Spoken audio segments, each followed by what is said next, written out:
nuestro compañero Carlos Ventura. Él es coordinador general del Centro de Derechos Humanos Fray Francisco de Vitoria. Es una organización social dedicada a la defensa de los derechos humanos, que acompaña los procesos de formación y brinda acompañamiento a personas y colectividades dedicadas a la defensa y promoción de los derechos humanos. En el tema panorama general sobre la situación del derecho a defender los derechos humanos, y a continuación estará la periodista Daniela Pastrana, de Periodistas de a Pie. Te doy la palabra, que nos compartas, Carlos, por favor. ¿Cuánto tiempo?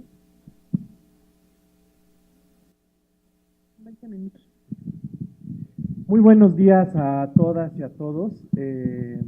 Agradecemos muchísimo la oportunidad de estar en este momento casi histórico, diríamos, ahí en el Vitoria, del empuje después de un año del mecanismo de protección de la Ciudad de México, que es un buen momento para reflexionar sobre cuál es la situación de las defensoras y los defensores de derechos humanos en México. No quiero empezar antes sin dar un saludo muy afectuoso de mis compañeras y compañeros del Centro de Derechos Humanos Fray Francisco de Vitoria y por supuesto de nuestro presidente, don Miguel Concha Malo, quien se disculpa por no estar hoy aquí. Pero antes de iniciar a comentar un poco cómo vemos desde una modesta organización de defensoras y defensores de derechos humanos la situación en la Ciudad de México, sí hay un motivo de preocupación el día de hoy. El día de hoy hay un motivo que tendría que estarnos alarmando a todas las defensoras y defensores de derechos humanos, porque hoy se está aprobando en comisiones, se está solventando todo trámite para pasar directamente de la Comisión de Gobernación al Pleno de la Cámara de Diputados, y lo que están informando nuestras compañeras y compañeros en el Congreso al Senado en las próximas horas, la aprobación de una reprobable ley de seguridad interior. Ese es un indicador del contexto que enfrentamos defensoras y defensores de derechos humanos hoy en México. Un Congreso totalmente cooptado por el autoritarismo del régimen que quiere perpetuarse a costa de lo que sea. Esa ley es indicador de la situación de los defensores y defensoras de derechos humanos. Y es necesario desde un espacio como este, una comisión de derechos humanos, denunciar lo que acaban de hacer legisladores hasta apenas hace unas horas y lo continúan haciendo. Ese es el contexto en el cual hay que defender los derechos humanos en México. 10 años de guerra, 10 años de militarización y hoy a punto de legalizar ese fallido modelo de seguridad. Esas cosas son las que nos vulneran a las y los defensores de derechos humanos y a la sociedad en México en general. Ocupándonos pues de lo que hoy nos compete, sin dejar de estar alertas a lo que está sucediendo en el Congreso actualmente, tendríamos que empezar a decir que para organizaciones, colectivos, personas que nos dedicamos a la defensa de derechos humanos, es importante primeramente hacer un llamado a las autoridades para que reconozcan la importancia de la labor de las defensoras y defensores de derechos humanos. Fíjense ustedes, y me voy a remitir a mucho de lo que ya dijo Pablo, porque fue un momento muy importante de encuentro para quienes nos dedicamos a esta labor, cuando en enero de este año nos visitó el relator Michael Ports. El relator dijo que reconocer, y lo estoy citando directamente, reconocer públicamente, tanto a nivel federal como a nivel local, el papel fundamental que desempeñan las y los defensores de derechos humanos y periodistas en las sociedades democráticas y condenar cualquier expresión pública que los desacredite y las violaciones a derechos humanos cometidas contra ellos es papel de toda autoridad. Ese reconocimiento público pudiera ser un indicador de que efectivamente existe voluntad de parte de las autoridades de este país y de esta ciudad para reconocer y fortalecer la labor de los derechos humanos en México, la labor de defensa y promoción. Solo como dato y como algo que nos recordó el relator es que el próximo año estaríamos celebrando 20 años de la Declaración de Defensoras y Defensores. ¿Por qué no hacer un momento de detenernos en el camino para reconocer públicamente y hacer un flashback de la situación de los defensores de derechos humanos hoy en México y de lo que me voy a ocupar adelante de la Ciudad de México? Evidentemente, y retomando nuevamente al relator, la declaración que hizo al final de su visita compete también a la ciudad. Un poco desde nuestra organización y por procesos que acompañamos también en esta ciudad, nos hemos dado cuenta que coincidimos en que efectivamente hoy día nos enfrentamos, y cito, a elevados niveles de inseguridad y violencia que enfrentan quienes se dedican a la defensa de los derechos humanos.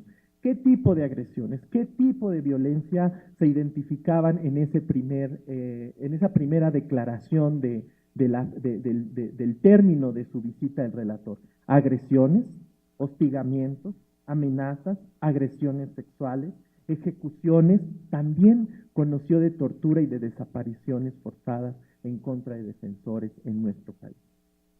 ¿Cuáles son los grupos que se identifican y que también, insisto, aunque el relator lo hizo de manera general al país, las preguntas que tendríamos que hacernos es si en esta ciudad estamos exentos de también estar en un contexto como en el que se describió en ese primer informe preliminar? Los grupos que identifica primeramente son a mujeres defensoras de derechos humanos, periodistas, defensores que defienden DESCA, es decir, derechos económicos, sociales, culturales. En esta ciudad es uno de los temas más sentidos, y de colonias y que están siendo afectadas en estos derechos muy sentidos y que se están organizando y por tanto están ejerciendo el derecho a defender derechos humanos. También identifica a defensores de derechos de pueblos indígenas y a los mismos defensores indígenas que se adscriben el título de defensores de derechos humanos, quienes defienden tierra y territorio y que en esta ciudad no podríamos decir que no existen tierras y territorios en disputa. También identifica a defensores y a los propios familiares de personas desaparecidas, asimismo como a lo que se ha denominado como informantes, es decir, aquellas personas que filtran información que es importante y es clave para combatir procesos de impunidad como los que se hablaban en la mesa anterior. También a las personas migrantes, quienes se hacen defensoras de sus propios derechos, y a grupos y colectivos que defienden a esas personas migrantes, y por supuesto al grupo de la comunidad LGBTI. ¿Qué dijo el relator? Que seguramente ya lo conocerán muy bien quienes están colaborando actualmente en el mecanismo local de la Ciudad de México. El relator, respecto al mecanismo de la Ciudad de México, dijo que él observaba con satisfacción la información sobre la implementación del mecanismo de protección de la Ciudad de México a raíz de una ley adoptada en 2015 que incluía buenas prácticas como el acceso a derechos económicos y sociales. Pero ¿saben qué dijo también? Y que coincido con la mesa anterior, que si se establecen estos mecanismos de protección para los defensores a nivel estatal, entonces estos mecanismos deben de contar con los recursos adecuados, disponer de las instrucciones necesarias y contar con mecanismos de participación civil. Y sobre esto y otras perspectivas, el punto que nos colocaba Pablo de debatir sobre la efectividad o no de los mecanismos locales, en la organización lo discernimos bastante, y por eso es que una de nuestras compañeras está ahora directamente participando en el Consejo, porque creemos que ante la ineficacia de un mecanismo federal nos tocaría fortalecer también los mecanismos locales. Pero ¿cuál es más a detalle la situación de los defensores en la Ciudad de México? Yo quiero darles dos indicadores que nos pueden dar idea de por qué la necesidad de un mecanismo local. Miren, en propios datos de esta Comisión de Derechos Humanos, tan solo en el último semestre de 2017, es decir, en el primer semestre de 2017, se contabilizaban ya 203 agresiones registradas por esta comisión. ¿Qué tipo de agresiones registra esta comisión? Hostigamientos, obstaculizaciones muy constantes en esta ciudad al derecho a la libre reunión y asociación.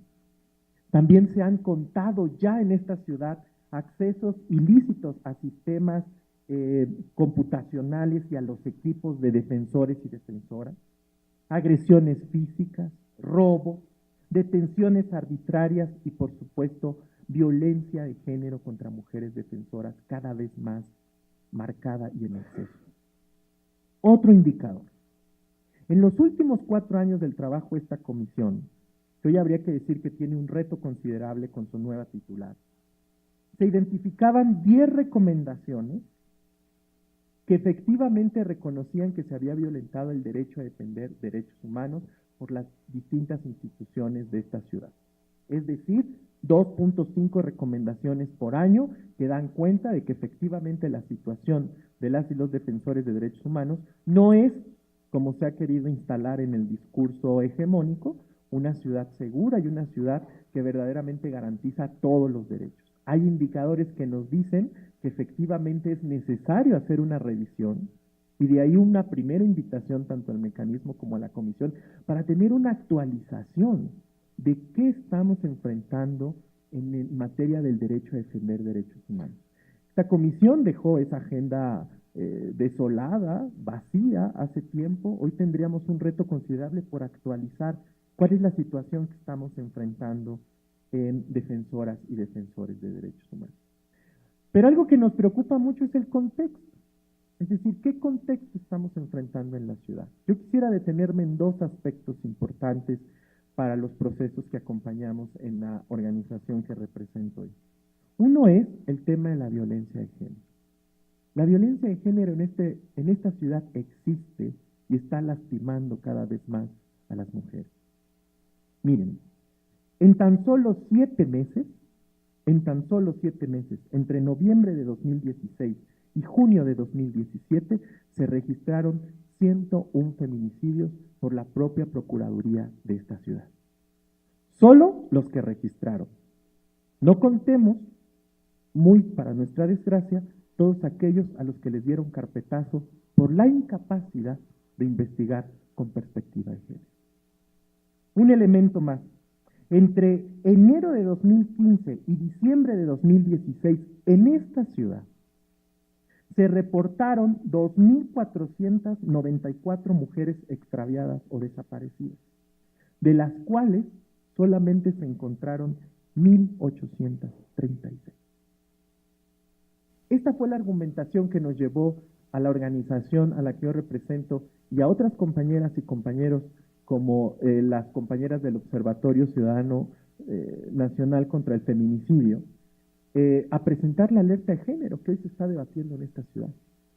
Porque estamos convencidas de que efectivamente la violencia de género en esta ciudad va en aumento y la autoridad ha sido omisa para entender, pero sobre todo para investigar con perspectiva de género aquellas muertes violentas de mujeres.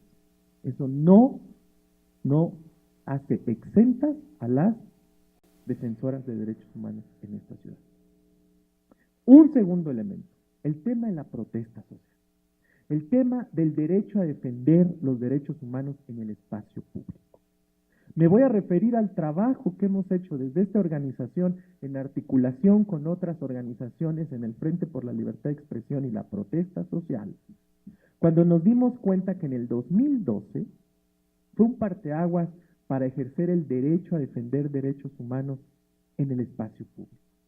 Desde entonces empezamos a identificar una tendencia de criminalización, una tendencia del uso del derecho penal con fines de limitar el derecho a la libertad de expresión, el derecho a la protesta social, hoy reconocido en la Constitución de la Ciudad de México, y el derecho, por tanto, a defender derechos humanos.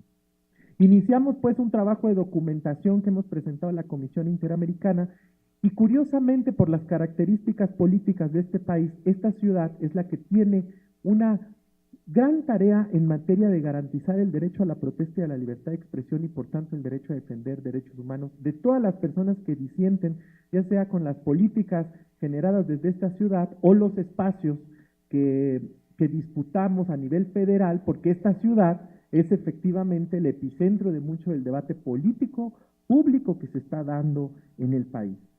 Tenemos hoy día 2 retos considerables, la implementación de 2 protocolos. Uno, que muy lamentablemente empezó a llamarse como de control de multitudes, por fortuna hoy hasta el mismo nombre denota otra perspectiva que gracias a las organizaciones que han estado empujando este cambio de perspectiva en la manera de abordar el tema de la protesta, puede ser un indicador importante en la labor del derecho a defender derechos humanos en esta ciudad. Hoy hablamos del protocolo de protección a los derechos de personas en contextos de manifestación. Y un segundo protocolo que también se emitió, que fue el protocolo de concertación política de la Secretaría de Gobierno. Tenemos pues un andamiaje en ese nivel de protocolos, no así en las leyes reglamentarias o en los reglamentos como los de la ley de movilidad. Por eso es que el contexto de la Ciudad de México para defender derechos humanos relacionados con el espacio público se hace más complejo cuando tenemos protocolos como estos que tendrá que implementar tanto el personal de la Secretaría de Gobierno como el de la Secretaría de Seguridad Pública, con leyes como la ley de movilidad que contiene regulaciones excesivas y poco razonables al tema del derecho a protestar y el derecho a defender derechos humanos en el espacio público. Es decir, el mecanismo tendría tal vez que hacer un diagnóstico de la legislación que efectivamente está obstaculizando esa labor, además de atender los casos. Y también esta comisión, y esto lo retomo el propio relator, quien dijo que las comisiones de derechos humanos tendrían que ser una de las principales instituciones en este país, tanto la nacional como la de esta ciudad, en denunciar y acompañar los procesos donde identifique violaciones al derecho a defender derechos humanos, lo que lleva entonces a ayudar a transformar esos marcos legales que están limitando el ejercicio de este derecho. Solamente quisiera terminar, para no robarles más de su tiempo, haciéndome una pregunta. ¿Hoy tenemos una ciudad segura para ejercer el derecho a defender derechos humanos? Voy a terminar con la frase también del relator de Naciones Unidas sobre el derecho a defender derechos humanos. Para periodistas que huyen de estados peligrosos como Veracruz, la Ciudad de México es vista frecuentemente como una ciudad segura donde se sienten más protegidos, decía el relator. Pero después dijo, sin embargo, el asesinato en julio de 2015 del fotoperiodista Rubén Espinosa y los feminicidios de Nadia Vera, Alejandra Oliva Negrete, Yesenia Quiroz y Milé Virginia Marín marcó un preocupante precedente para toda la comunidad de trabajadores de los medios de comunicación. Y yo diría, esto también aplica para quienes hacemos la defensa y promoción de los derechos humanos también en esta ciudad. ¿Cuáles serían entonces las oportunidades que tenemos? Pues sería una cuestión primero de construcción colectiva, porque ya decía el relator que lo que tiene que generar este mecanismo es mecanismos propiamente de participación social, donde los defensores y las defensoras puedan expresar cuáles son sus necesidades más sentidas. Uno, podríamos decir que el reconocimiento público del jefe de gobierno de esta ciudad o de la jefa de gobierno, según sea el caso, ¿verdad?, pero quien esté en este momento sería el reconocimiento público de la importancia del derecho a defender derechos humanos. Yo solo quiero darles un dato de cómo los discursos de quienes gobiernan esta ciudad laceran y atacan directamente nuestra labor como defensores. Respecto al tema de la alerta de género, por desgracia escuchamos declaraciones que en lugar de reconocer el reto que tiene esta ciudad en materia de garantizar la vida de las mujeres, una vida de violencia, se nos acusó de que en realidad estábamos usando la alerta de género con fines electorales. Totalmente reprobable que una autoridad quiera llevar al campo electorero la labor que hacemos defensoras y defensores de derechos humanos, la labor de acompañamiento de las víctimas, la labor de esa realidad que sí nos estamos haciendo cargo. Sí nos estamos haciendo cargo de esa realidad y por eso la labor de los defensores y defensoras de derechos humanos es importante. Ese reconocimiento público de la autoridad sería importantísimo para nuestra labor. Actualizaciones del diagnóstico de la situación que enfrentamos y cuáles son los patrones que estamos identificando en esta ciudad es otro elemento importante. Y un elemento más, ¿por qué no? El reto que tiene esta comisión y el propio mecanismo de empujar una política mucho más amplia que vaya más allá del propio mecanismo, no solo para dar a conocer el derecho a defender derechos humanos, sino para garantizar efectivamente la protección y seguridad de quienes hacemos una labor desde una organización social, pero también quienes no tienen esa protección, que son nuestras vecinas y nuestros vecinos que hoy se organizan para defender su derecho a una reconstrucción digna después del sismo. La madre de Lesbi que está todos los días exigiendo justicia. Esas personas también son defensoras y defensores de derechos humanos y el Estado tiene la obligación de garantizar su protección. Hasta ahí le dejaría por ahora. Gracias. Gracias, Carlos. Enseguida está la compañera Daniela Pastrana. Daniela es periodista especializada en derechos humanos. Estudió en la Universidad Iberoamericana y fue fundadora del diario Reforma y trabajó durante 9 años en La Jornada como reportera especializada en temas sociales. Ha sido becaria de la Fundación Nuevo Periodismo Iberoamericano y de la Fundación Prensa y Democracia. Fue profesora de la Escuela de Periodismo Carlos Septién García y actualmente es editora general del portal Pie de Página y coordinadora de investigaciones de la Red Periodistas de a Pie, lugar que por su trabajo en defensa de la libertad de expresión ha recibido varios premios internacionales, entre ellos el de Julio Anguita Parrada y el IIP Pioneer Award. Así se pronuncia. Gracias, Daniela, por tu presencia. Esperamos que te sientas cobijada también con estas iniciativas de este mecanismo y que también, como Carlos, puedas establecer con tu palabra lo que se requiere para que esta ciudad realmente transite en un proceso a la democracia. Muchas gracias. Bueno, voy a pasarles unas diapositivas. Gracias por la invitación, Claudia. Les voy a hablar un poquito de lo que es la impunidad o de cómo nosotros hemos visto que son, o sea, cuáles hemos visto que son las causas de esta situación que estamos viviendo los periodistas. Pero no sé si tengo que apachurrar algo, las van a ir pasando. Si las pueden ir pasando, por favor, les voy a ir explicando. Esa es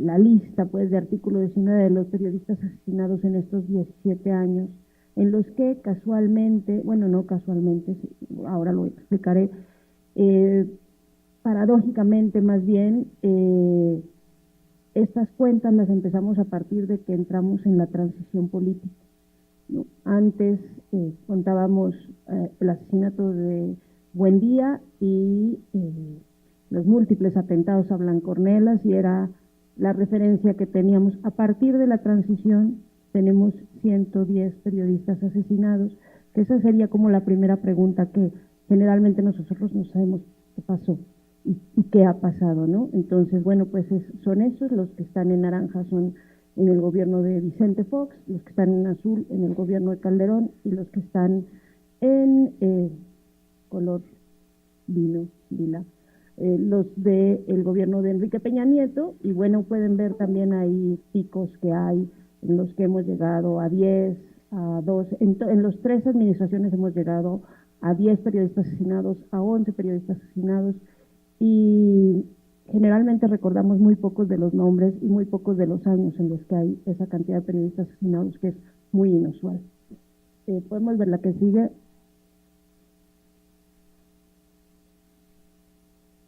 Esta es el mapa de los desaparecidos. También son 24 periodistas desaparecidos. Yo creo que no, o sea, les puedo decir que hemos buscado y no hay países que en democracia tengan periodistas desaparecidos. Esta es una particularidad muy, muy, muy mexicana, la de los periodistas desaparecidos en un sistema democrático que pasó a partir igual. El primer desaparecido es en 2003 en Veracruz, y es justo nuevamente a partir de este nuevo milenio. Bueno, esos son los periodistas asesinados este año. A mí me gusta siempre ponerlos porque cada uno tiene un nombre, una historia, y generalmente en estas listas hablamos de números y difícilmente nos acordamos de quiénes son, de cuáles son sus nombres. Y pues son ellos, ¿no? Cecilio Pineda en Guerrero fue el primero, Ricardo Monluy en Veracruz, Miroslava Brits, que fue como la que nos brincó a todos en Chihuahua, Maximino Rodríguez en Baja California, Javier Valdés fue el otro periodista que nos sacudió mucho y ahora les explicaré por qué. En Sinaloa, Salvador Adame, que estaba en lista de desaparecidos, ya está como periodista asesinado. Edwin Rivera, que era un periodista hondureño que venía buscando refugio y lo mataron en Veracruz. Luciano Rivera en Baja California, Cándido Ríos en Veracruz y Daniel Esqueda en San Luis Potosí, que es hasta ahora el último de este año. Y estos son el tipo de agresiones que ya las hemos dicho muchas veces, ¿no? Los reportes indican que más o menos cada 20 horas alguna organización de periodistas registra una agresión contra la prensa. 53% de los agresores, después en el último informe de artículo 19, pues son agentes del Estado, funcionarios públicos, y 13% son parte del crimen organizado, cualquiera de estas 23 modalidades del crimen organizado de las que escuchábamos hace un rato. No es una sola forma, tiene que ver muchas veces con trata, con cualquier otra de estas modalidades, y generalmente son los más escandalosos y los más terribles y los más fuertes, generalmente son esas agresiones que terminan en asesinatos, pero proporcionalmente más de la mitad siempre viene de agentes del Estado. Y bueno, la impunidad está en el 99.7% de los casos. Eso no es extraño, este es un país en donde la impunidad está por el 98%, entonces en los crímenes y en las agresiones a periodistas estamos un poquito arriba nada más de lo que es la impunidad general en todo el país. Estas son modalidades que hemos visto también de este nuevo milenio, que son los ataques a medios de comunicación con explosivos y armas de alto poder. Esto fue mucho en la administración de Calderón. Las desapariciones de periodistas, que efectivamente empezaron en 2003, los que han sido obligados al exilio, autocensura, incluso infiltración de bandas delictivas en redacciones, que esa es una cosa que nos ha obligado a establecer protocolos de seguridad distintos por la creencia de que hay algún colega que está trabajando obligado o no obligado para algún grupo criminal, ¿no? Las agresiones graves, muy graves a mujeres periodistas, ataques a usuarios de redes sociales que difunden información de violencia, una forma muy cruel de agresiones que busca provocar miedo en el gremio, muy cruel, o sea, es una característica muy particular. Uno puede pensar que cualquier tipo de agresión o cualquier tipo de asesinatos es cruel, y efectivamente, pero si un periodista sabe que a sus compañeros con los que se iba a comer o a cualquier cosa le quitaron la piel, evidentemente la reacción va a ser muy distinta y la forma de trabajar después o de aceptar condiciones o no condiciones va a ser muy diferente. Y el espionaje cibernético, ¿no? Ahora, ¿cómo llegamos a esto? Bueno, porque esa es la parte que nosotros hemos tratado de trabajar, de explicarnos en muchas reuniones con muchos periodistas. Eso no sé si alcanzan a verlo todos, pero es un mural que está en el Café de la Parroquia del Puerto de Veracruz, el estazo donde más han asesinado y agredido periodistas, que para mí es muy emblemático y que muestra muy bien cómo se entiende o cómo asumimos la relación prensa-poder en este país. Es un café donde se reúnen los políticos de Veracruz desde hace muchísimos años. Es la conferencia de prensa y es pues todo el dinero que corre debajo de la mesa para pagarle a los periodistas.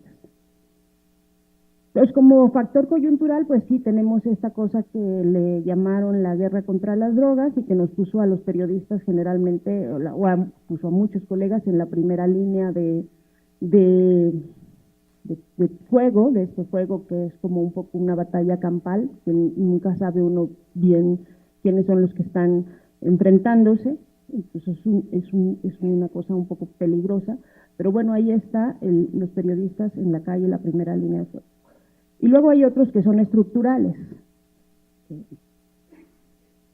Uno es de la impunidad y la corrupción. Entonces, bueno, pues sí, es un país que tiene 98% de impunidad y un sistema de justicia muy débil, pues los asesinatos a periodistas están en ese marco. Y este es Rubén Espinosa, que es un caso que atañe directamente a la Ciudad de México por la muy lamentable investigación que ha hecho la Fiscalía sobre el asesinato de Rubén y otras 4 mujeres en la colonia Narvarte, y que atañe también a las recomendaciones que ha hecho esta comisión. Él anunció durante 2 años que lo iban a matar y lo mataron. Yo creo que ha sido el asesinato de un periodista más anunciado en la historia de este país. Les quiero mostrar esas gráficas que tampoco no sé si alcancen a ver, pero les puedo decir que en el caso de la de arriba es el presupuesto que ha tenido la Fiscalía Federal de Atención a Delitos contra la Libertad de Expresión, que de 2013 a 2010, la línea azul, si la alcanzan a distinguir, es tiene que ver con las agresiones, el aumento de agresiones a periodistas, y la línea naranja es el presupuesto que ha tenido la Fiscalía encargada de investigarlos. Y en la de abajo lo que vemos es los bloques azules, es el presupuesto que ha tenido, y los naranjas son el presupuesto que ha gastado. Entonces, lo que vemos en esa gráfica claramente es que en 2013, 2014, 2015, 2016 se gastó mucho menos dinero de el que se tenía disponible para hacer las investigaciones, y por lo tanto al año siguiente tenía menos presupuesto, y al año siguiente menos presupuesto, y al año siguiente menos presupuesto, y ahora tiene menos presupuesto que hace 4 años, pero básicamente porque no lo ejerció. Y eso nos habla de una cosa de la que siempre hablamos, que es la voluntad política, y que se ve reflejado en lo que hace o no decide hacer una autoridad, porque nosotros hemos tenido y tenemos un marco jurídico suficiente, a lo mejor no es el perfecto, pero sí hemos tenido un marco suficiente para actuar y para evitar estas cosas, y no se ha usado porque simplemente, bueno, esa es la teoría que tenemos nosotros, porque se ha decidido no hacerse nada. El otro factor estructural, bueno, pues es esto de la relación prensa-poder. Ustedes, muchos recordarán todas estas portadas, que fue cuando Enrique Peña Nieto fue a la Ibero y lo sacaron, y al día siguiente todas las portadas eran supera boicot o éxito de Peña Nieto en la Ibero a pesar del intento de boicot. Y podríamos ver ahora las del candidato, el precandidato Mitt desde el PRI, y todas las portadas que dicen lo mismo con esta idea de el gran hombre. Entonces, bueno, ese es un factor estructural. Los medios ponen a los periodistas en riesgo constantemente porque tienen esta relación pues arraigada de servilismo a las autoridades, y también pues la ausencia de una organización gremial fuerte, a diferencia de otros países donde esto no ocurre. Bueno, este es un caso que para mí es ejemplar, otra vez en Veracruz. Este es la portada del diario El Universal el 15 de septiembre de 2015, donde pues la portada era el ahora preso exgobernador Javier Duarte, con una entrevista que decía: a mí el caso Narvarte, o sea, el de Rubén Espinosa, no me preocupa. Y era una entrevista en la que el periodista básicamente le preguntaba si no era una invención de los medios todo el tema del ataque a los periodistas, y él decía: no, pues sí, yo no los he atacado. Y bueno, es realmente una entrevista muy lamentable, que fue portada del Universal el 15 de septiembre de 2015.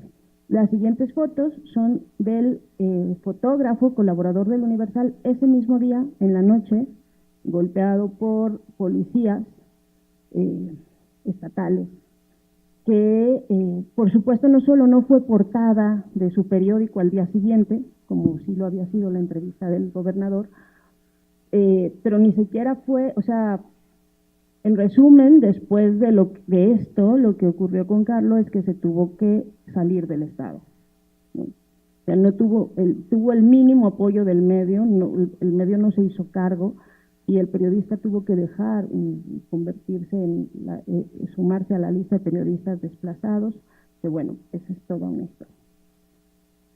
El último, bueno, pues es ¿no? La falta de profesionalización, no hay una discusión amplia en las escuelas de periodismo sobre esto y las condiciones laborales que en este país pues tienen a periodistas trabajando con 300 o 400 dólares al mes, 60 centavos de dólar por nota, eso en muchas veces en los mejores casos de las comunidades más lejanas, ¿no?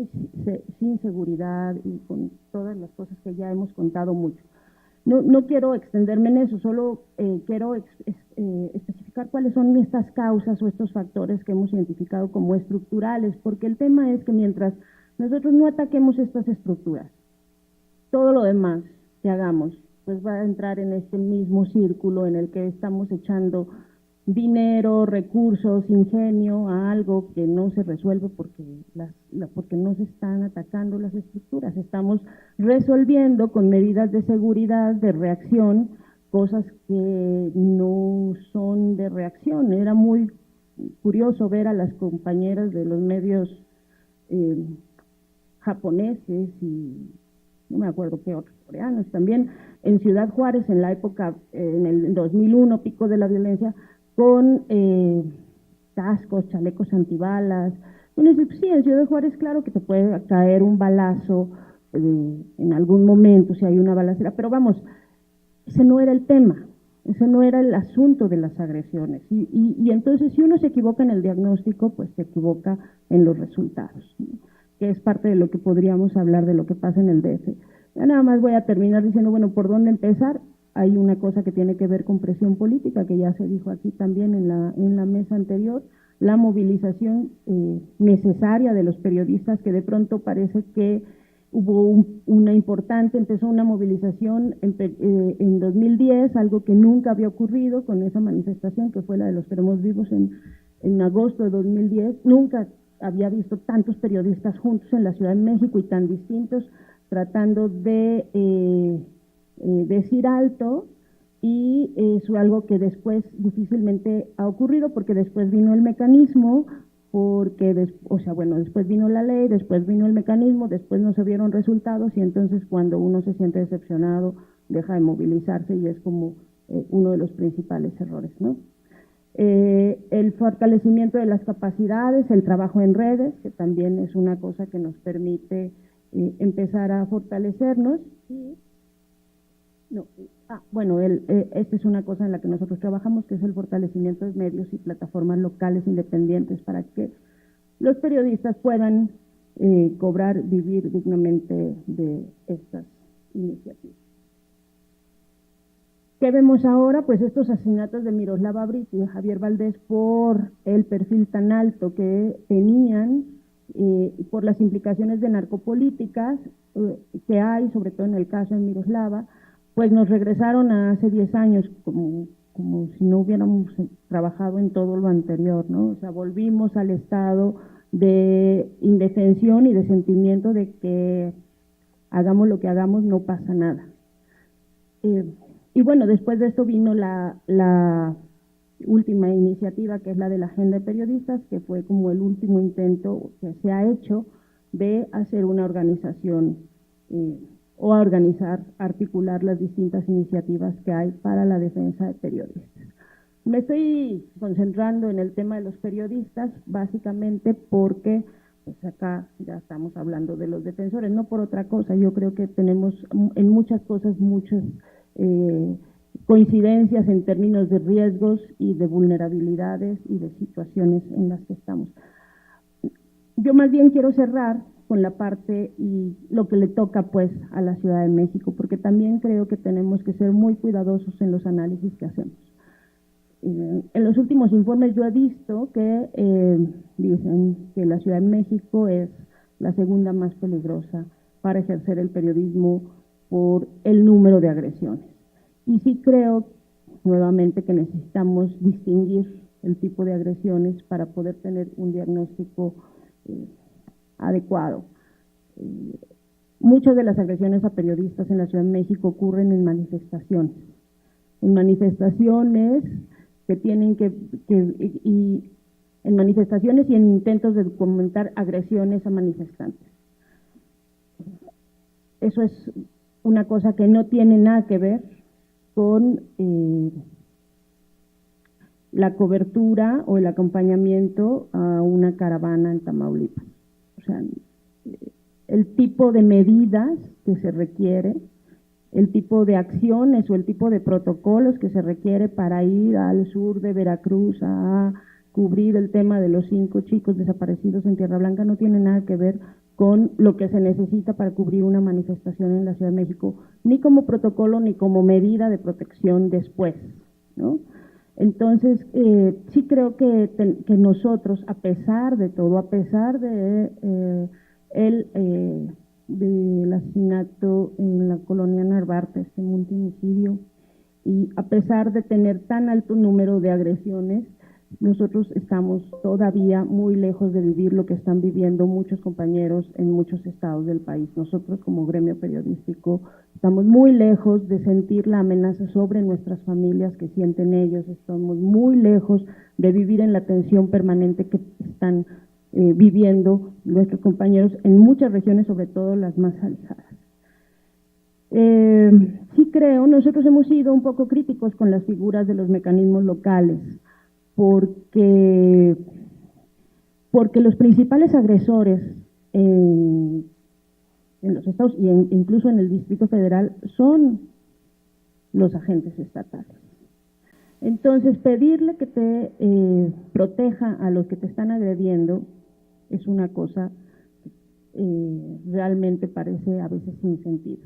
Nosotros creemos, pues, la organización cree que tiene que fortalecerse lo que ya está, que es la parte de la federación, la fiscalía y el mecanismo, que tienen que funcionar, porque realmente tienen todo para funcionar o tendrían todo para funcionar. Han tenido, claro, el mecanismo este año no tuvo dinero, pero ha tenido dinero y va a tener dinero. O sea, hay una serie de cosas que sí tienen, ¿no? Y los mecanismos locales lo que tienen es como un pecado de origen. Lo vimos nosotros pues en el intento que hubo el año pasado, o hace 2 años, ya no sé, de crear, o de como en la forma de nombramiento, ¿no? Estos mecanismos funcionan o podrían funcionar, claro, si hay una enorme participación de los periodistas en la selección. No fue ni es. O sea, los periodistas, salvo estados muy particulares como Guanajuato, se involucran o se han involucrado muy poco en la definición de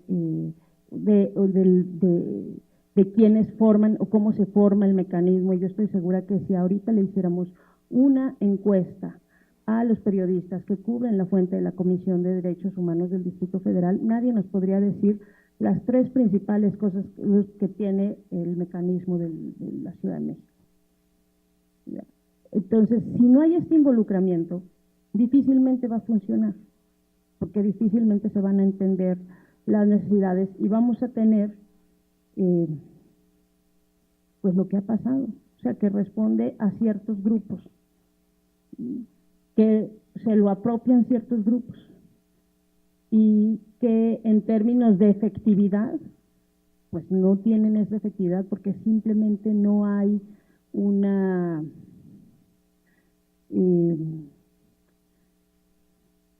¿cómo decirlo? Que quede claro, no hay una relación entre la realidad cotidiana de lo que se está viviendo y la confianza necesaria para que estos mecanismos y estas instancias funcionen, ¿no?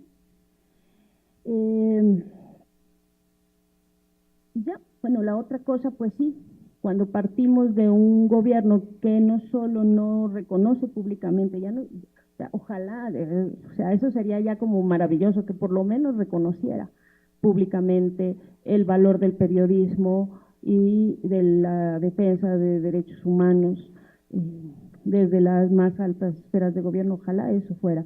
Pero no solo no lo reconoce, sino que estamos todavía un paso atrás, que criminaliza a los actores, a los que tendría que estar en algún momento protegiendo, porque es un derecho como de todos, la libertad de expresión, o que filtra la información, como en el caso de la Fiscalía estatal filtra información que engaña, que confunde y que tiende a criminalizar. Estoy hablando concretamente del caso de la colonia Narvarte, que bueno, pues hay una recomendación clara de la Comisión de Derechos Humanos de la Ciudad de México, en la que les dijo que todo lo hicieron mal, pero lo siguieron haciendo mal, no se ha corregido nada, y se hizo todo para criminalizar a las víctimas. Bueno, o sea, estamos todavía atrás. No solo no hay reconocimiento, simplemente además nos ve como sus enemigos. Y esa es una realidad. Yo creo que desde el 2 de diciembre de 2012, muchos defensores de derechos humanos y muchos periodistas en esta ciudad entendimos que el gobierno que había entrado nos veía como sus enemigos.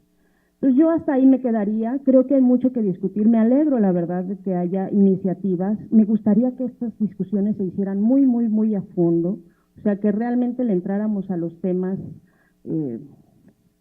que pueden atorar o no, y que pueden destrabar y que pueden llevarnos a avances sustanciales.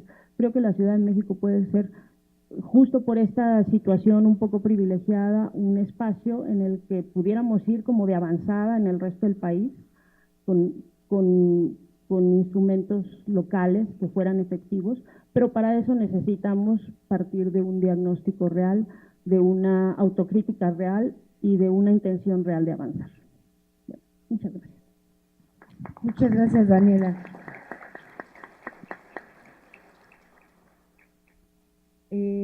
Están aquí ya las preguntas, se las vamos a leer. Jaime Guerrero, periodista. Tú das por cierto que la clase política de Veracruz compra periodistas, así lo dejaste entrever al mostrar el mural de la parroquia. Sugiero que lo aclares, Daniela. Me gustó tu ponencia, creo que ilustra. La Secretaría de Seguridad Pública y la Procuraduría han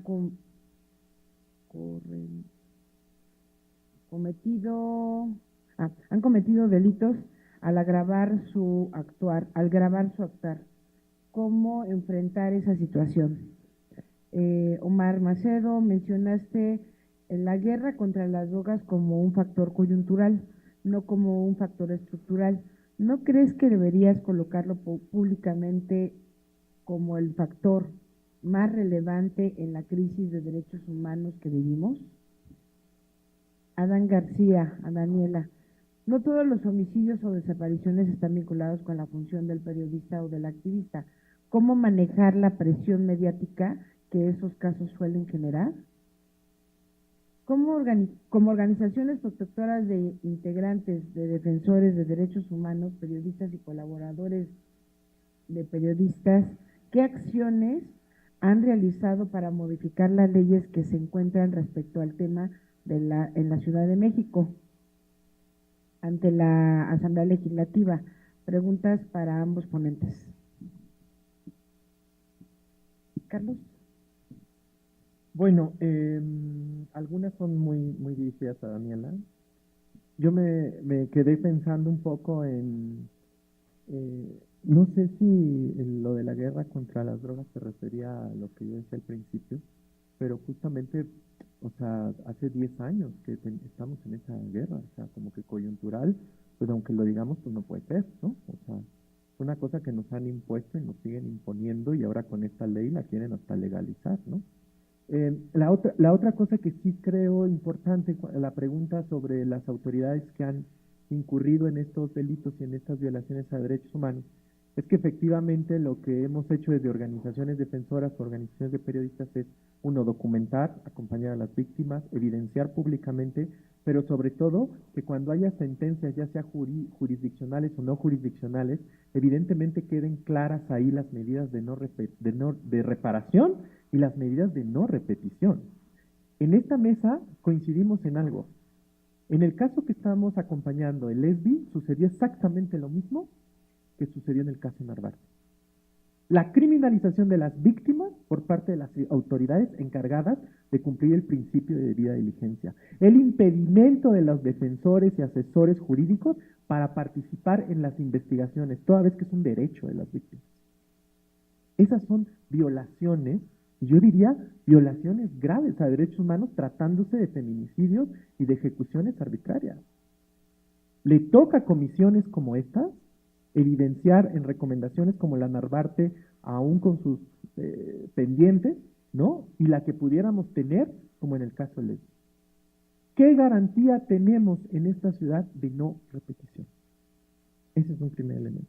El otro elemento es que me parece que en el tema de desapariciones y agresiones contra defensores, coincidimos en el tema de defensores y de periodistas que efectivamente algo que invisibiliza el manejo de, pareciera que de repente nosotras nos inventamos cosas como, todo esto tiene que ver con la labor que hacía. Pues sí, quien no lo reconoce es la autoridad por su incapacidad de tener un enfoque del derecho a defender derechos humanos, un enfoque de género y un enfoque de atención a casos donde la labor de esa persona que ha sido desaparecida o que ha sido ejecutada o que ha recibido alguna agresión tiene que reconocerse desde el inicio de la investigación como un componente de la investigación.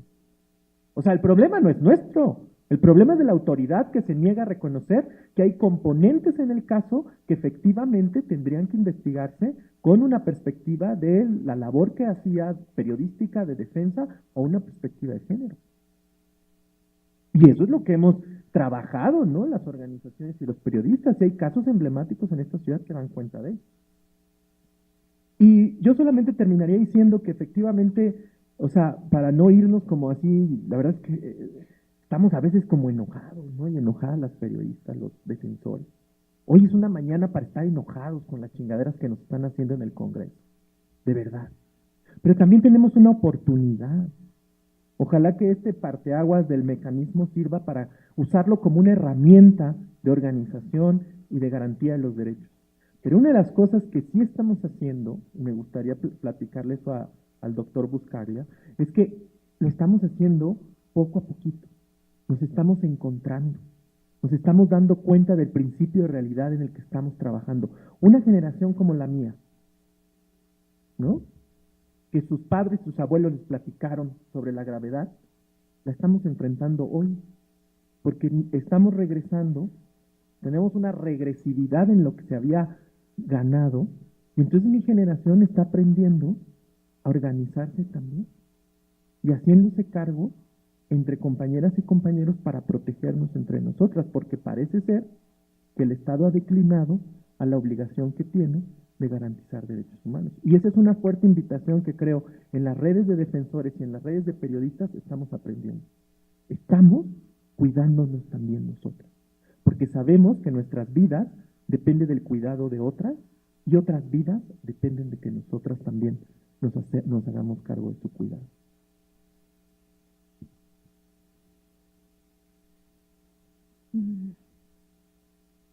A ver, Veracruz,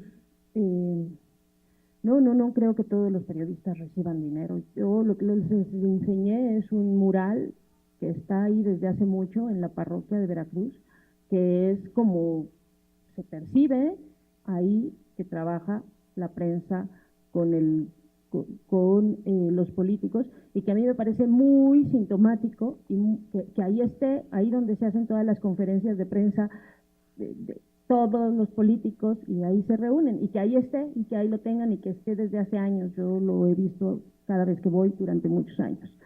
Por supuesto que creo que hay muchos periodistas en Veracruz que están haciendo un trabajo increíble, sobre todo en ese estado donde uno podría dedicarse a cualquier otra cosa ya, y con 24 periodistas asesinados, uno podría, por distintos motivos y de distintas formas, y con la cantidad de periodistas desplazados que hay ahí, bueno,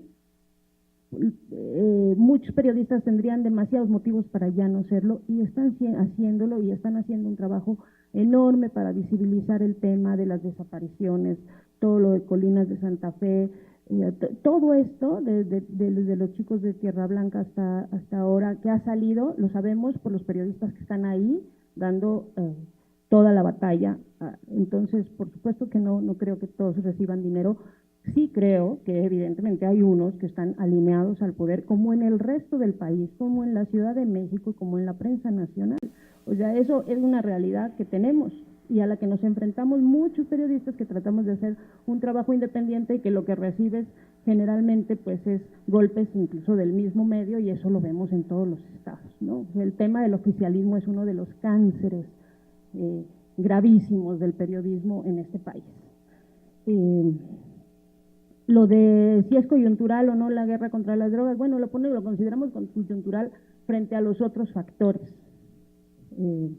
porque los otros factores que son estructurales, o sea, la relación prensa-poder en este país, bueno, nosotros festejamos el 7 de junio como el Día de la Libertad de Expresión, y en realidad ese es un día que se inventaron los dueños de los medios para ir a aplaudir al presidente en turno. Eso tiene años, eso tiene muchos años. La relación prensa-poder en este país, esa relación perversa y podrida entre los dueños de los medios y los poderes, esa relación que hace que los políticos sean dueños de medios, otra vez en Veracruz y en muchos estados, esa es de muchos más años que 10 años. La impunidad y la corrupción en este país, bueno, pues también son como cosas estructurales que abarcan como todo, que no son como específicas de este marco, que sí podemos decir, bueno, pues en 2006 que inició esta guerra, esta militarización que tenemos, porque también hemos tenido una militarización en algunas regiones del país de muchos años más, este marco, bueno, es lo que desató esta última violencia, pero realmente los factores estructurales son todos los otros, ¿no? Por eso lo ponemos como coyuntural, porque es como algo que sí se pueden marcar, los demás factores son mucho más complejos de explicar, además, y son de mucho más tiempo. Esto de que no todos están relacionados con el ejercicio periodístico y cómo manejar la presión, a ver, hay dos cosas. Uno, a nosotros no nos toca ser investigadores, no somos policías. Nosotros lo que necesitamos es que nos den investigaciones reales, apegadas a derecho, que tengan como sentido, ¿no? Pero los que tienen que investigar, pues para eso existen las fiscalías. Los que nos tienen que decir si es por su labor periodística, sí o no, pero después de investigar, son las fiscalías.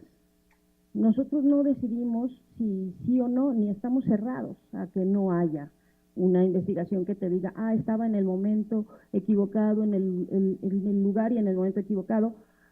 El problema es que cuando tienes 110 que te dicen que todos estaban en el lugar y en el momento equivocado, cuando tienes 110 en el que al día siguiente de que los asesinan, el procurador te dice, a mí me lo dijo, o sea, no se lo dijo a nadie más, o sea, yo aquí, el procurador acá, me dijo, no iban por él, o sea, no iban por Rubén Espinosa. ¿Cómo lo sabe al día siguiente?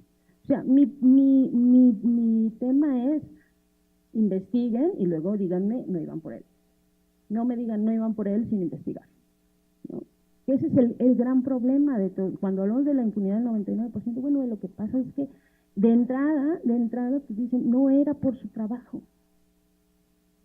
Bueno, ahora sí que demuéstrenmelo con investigaciones que estén apegadas a los mínimos, o sea, ya no queremos como apegarse a derecho, a sentido común básico, ¿no? Que no hayan modificado pruebas, bueno, con eso, entonces a lo mejor nosotros podemos aceptar que los 110 periodistas asesinados de 2000 para acá estaban en el lugar y en el momento equivocado. Pero la obligación, pues, es de los que cobran por hacer esas investigaciones, no del gremio que, bueno, con trabajos nos da la vida para otras cosas. Y del otro, pues sí, o sea, sí, a veces estamos muy enojados. Hoy es un día para estar enojados con lo que pasa en este país, porque diría mi abuela, pues es que ves el chaparrón y no te cubres, ¿no? O sea, vemos cómo está el país y seguimos reproduciendo estas cosas que siguen haciendo mucho daño y han hecho mucho daño. O sea, es una batalla enorme. Aquí hay varias personas que han sido víctimas de la violencia terrible de este país. Lo he dicho muchas veces, o sea, para nosotros es terrible ya seguir contando muertos, seguir viviendo esto de que conocías al señor que estaba buscando a su hijo y ¿te acuerdas del señor? Lo mataron.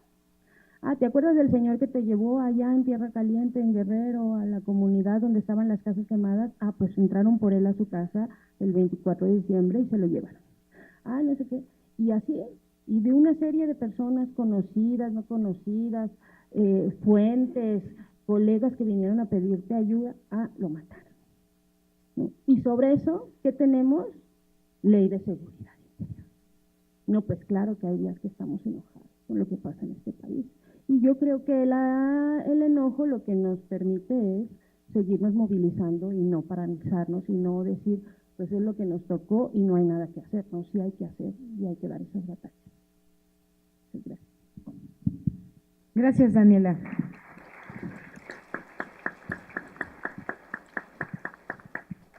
Muchas gracias y en efecto hay que ir considerando estos cambios porque cada vez que suceden estas cosas es porque algo más va a pasar.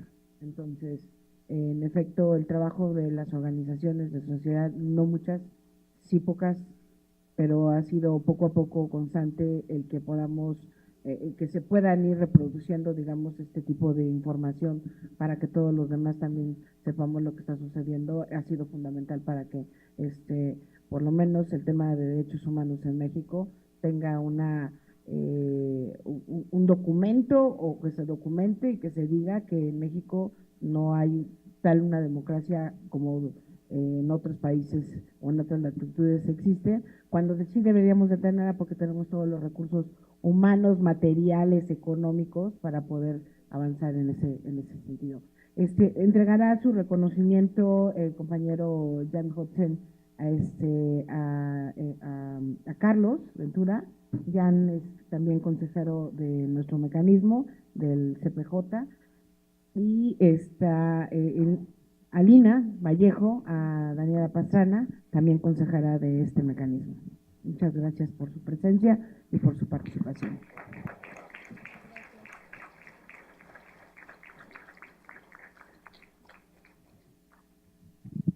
Enseguida estamos, no sé si alguien le puede hablar a Jorge Ruiz. Muchas gracias, Daniela.